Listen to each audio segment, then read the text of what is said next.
guys, Alana from Button Bash here. The Witcher 3 has been delayed for the second time and is now set to release on May 19th next year. The news comes after the developer, CD Projekt Red, promised that it wouldn't be pushed back any further, but apparently the delay is necessary for the studio to meet their high ambitions. They said, "The sheer size and complexity of The Witcher, key features of the title have had decisive impact on production. Now, nearing the end of our work, we see many details that need to be corrected. When we release the most important game in our studio's history, we must be absolutely sure that we did everything we could to limit any bugs to a level that will allow you to enjoy the game thoroughly."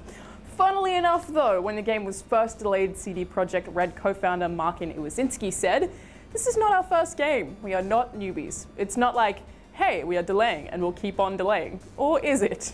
Back in October, they actually addressed this pretty defensively by saying, "If you have any doubts about Wild Hunt's quality, have a look at the 35-minute gameplay video we published some time ago, or check out gamers' reactions to our public previews at Gamescom, San Diego Comic-Con, and E3 and decide for yourself." Now, I usually find that delays kind of just make me more excited for certain games because, as CD Projekt Red have addressed, it usually means they're taking the quality seriously.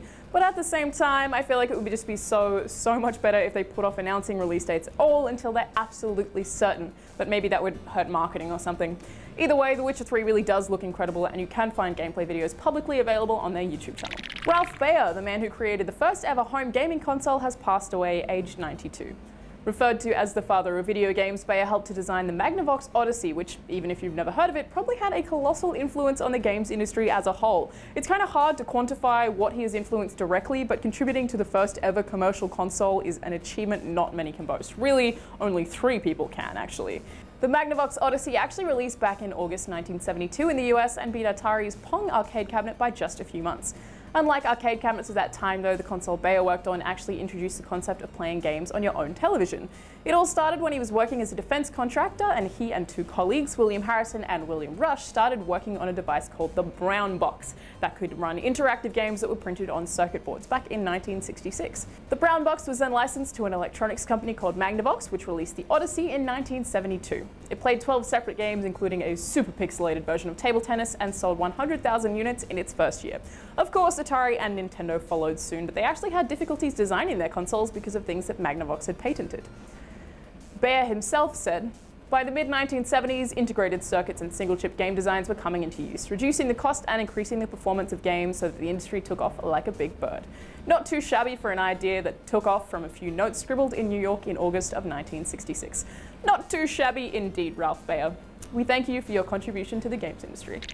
The extremely limited 20th anniversary edition PlayStation 4 has popped up on eBay, and since it's fully sold out, it's pretty damn expensive.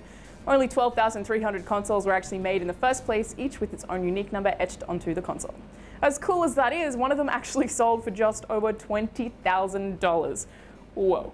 Another sold for just over $15,000, and plenty more are available for bidding online, starting at around $1,500. That's just a tad more than the original price of $500, a nice profit. But honestly, if I owned one of those things, I don't even know if I'd be able to sell it. Even for $20,000, it's such an amazing gaming artifact that getting rid of it, if you were actually lucky enough to get one in the first place, would be so hard to do. That's a piece of history right there.